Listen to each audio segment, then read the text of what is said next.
Hello everyone and welcome back to the Common Sense Crypto channel. As with you always, this is Rich doing another video today on XRP. So I hope you're all having a wonderful day today wherever you are in this great world.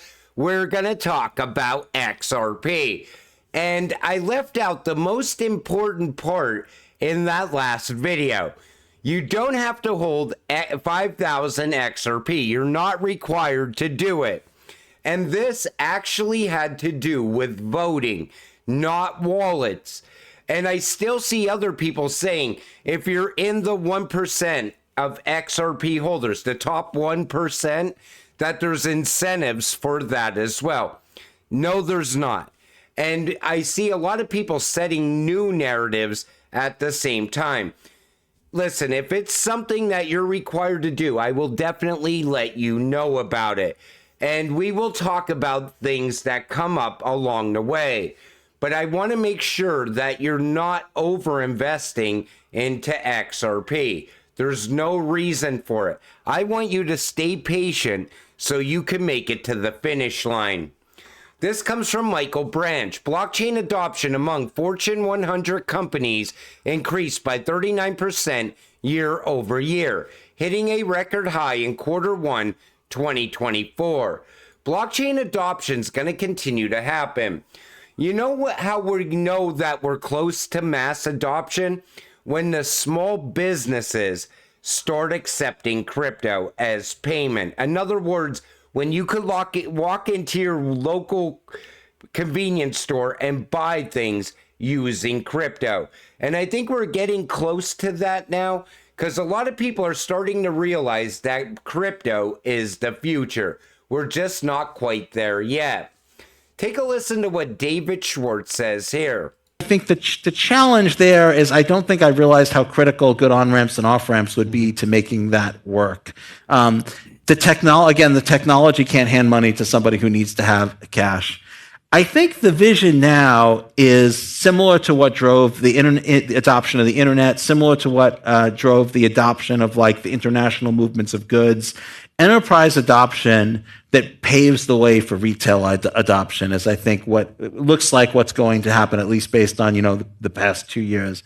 So I think the new 10-year vision is enterprise products like stablecoins, like real-world asset tokenization, like, commercial lending and real estate lending, but that enable DeFi ecosystems that have things like ways to get yield, ways to manage your money, ways to hold the assets that you want to hold. He kind of covered passive income there, but this also shows you how lucky you actually are.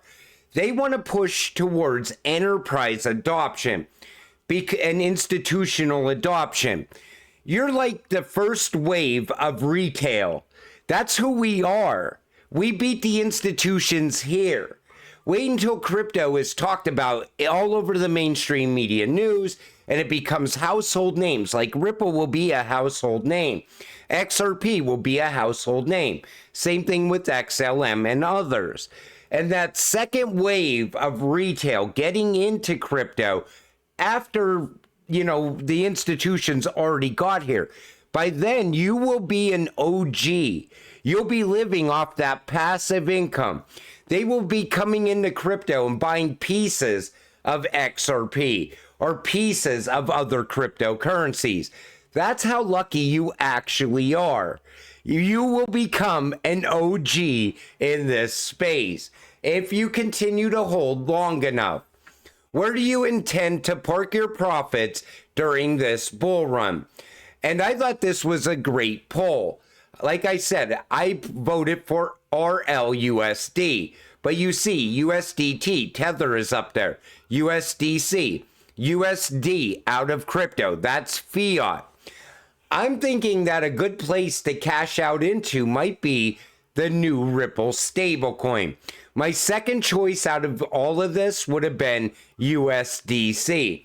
I just don't trust Tether, and I definitely don't see any value in the US dollar. But I thought that was a great poll. How is the US going to push back against de-dollarization?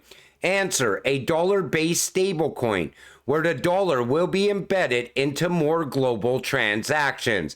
Got RLUSD, aka the real US dollar, as per Brad Garlinghouse? Hester Pierce was talking about this. And that could be the path forward. I also thought of when Brad said the real USD, I thought RLUSD, the new Ripple stablecoin, could possibly become a CBDC. This goes back to what I was saying a couple months ago, where USDC is like a retail CBDC, and it's being moved on the Stellar network inside the United States. Ripple's new stablecoin could be more like a wholesale CBDC, moved in between the banks, utilizing XRP as well, and RippleNet. We're not quite there yet, though, and I'm speculating a little bit, and that's just my opinion. What are your thoughts on that, though? Put it in the comments section down below. Ripple vs. SEC news. Ripple files notice of supplemental authority regarding Terraform Labs consent judgment. Ripple now argues for a more appropriate penalty based on precedent and proportionality. So in the Terra Luna or Terraform Labs, they were required to pay $3,586,875,883 in disgorgement. But Ripple points out that they're worth $33 billion. So it's only 1.27% of their gross sales. So Ripple's saying that there's no reason that they should have to pay $2 billion to the SEC. That's why Ripple wants to get that money way down to like $10 million. I think we're going to see a settlement happen, most likely between 50 million and 100 million. We'll have to wait and see. SEC Chair Gary Gensler says Bitcoin is the token of choice for ransomware attacks. Take a listen. Thank you. Chairman Gensler, could I just say, one of the real challenges is that these crypto tokens are transferable outside of the traditional financial sector on what's called permissionless ledgers. And so one of the real challenges is it's not as easy to apply the anti-money laundering laws. So for instance, Bitcoin is the token of choice by ransomware attacks. I mean, that's the, pay us in Bitcoin. And you can imagine there's a whole cottage industry in, Eastern Europe. But, they're like tagging Bitcoin as being used only for illicit activity. And most likely Elizabeth Warren told him to say that because, those two talk. But, I don't hate Bitcoin. And I know Bitcoin is not used for all ransomware attacks, and it's not just used for illicit activity. But what I've been watching around Bitcoin is a narrative shift. And the direction that it's going in is that Bitcoin is not going to be part of anything going forward. Everything's going to be based on utility and real world use case. That's why I don't talk about Bitcoin so much. Hopefully we see a blow off top for Bitcoin, and any retail investor that's in Bitcoin can make a lot of money, get out, and get that money invested into utility. This comes from Smoke. Ripple partner Tranglo promo video highlighting Ripple XRP usage within its services. And, Tranglo, they're pushing ahead. They're growing out and they're expanding. And all the Ripple partners are going in the same direction. They're all putting rails in place all around the world. And those are the rails that I always focus on because that's what's going to make us rich in the future once XRP goes live on those rails. This comes from Mr. Man. Hooks are small, efficient code modules defined on the XRP Ledger accounts, enabling custom logic execution before and after transactions. They introduce smart contracts functionality to the XRP Ledger, allowing automation and expanding potential services. Hooks enable Evernodes, EVR, decentralized hosting platform with automated token issuance, rewards, and governance. Hooks are very important to the XRP ledger. Take a listen to this.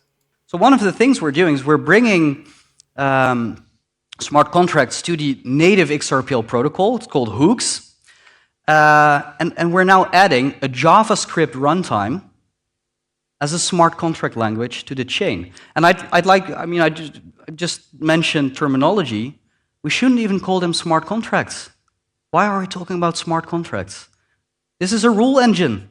This is logic you deploy to the network. So the network can enforce some things your application needs. And this is important because this allows us to do new things. But this is also important. It's very clear. We're here to stay. The environment is regulated. It's going to be more regulated. End users become more important, are most important, I'd say. And end users need some protections. They need it because otherwise we're not going to have success in this space. If we want to protect end users, we need to do things in the most simple possible way to protect them, which means the average if-else routine is. What has to happen inside of crypto is once regulations come, this space is going to become a safe space. It's going to be safe for the normies to start investing in crypto. That's going to happen over time. But you can't have people coming into this space, losing their crypto, losing their keys, getting scammed, and investing in blatant rug pulls, which is going on with all those celebrity memes right now. And I think what's going on the XRP Ledger is they're preparing for what's coming next. They're getting ahead of it because they all know regulations are coming. And we're also seeing expansion around the technology that's being built out on the XRP Ledger as well. It's happening on all these other networks that are ISO 222 compliant also. What I'm saying is, as we start to see institutions get involved with crypto, and by the time the second wave of retail starts investing in crypto, we will already have regulations in place. Everything will already be done. The meme coins will be gone out of this space. The rug pulls won't be happening like they happen now either. And by then, us as OGs in the crypto space, we will be rich. We will be living off passive income. Some of us will have sold all of our XRP for a very decent amount of money. Most likely never having to work a 9-to-5 again is what I'm saying. We will all be retired and just living off of crypto. And that's what we're waiting for. But it's going to come with institutional adoption. It's going to come with regulations. It's going to come with that new financial system. But we are getting close to it. But until it all happens, you got to stay patient, stay positive, and let's get rich together. With that said, I'm going to wrap up this video. I want to thank you all for watching. I appreciate all of you. I'll see you in the next one. Have a great night.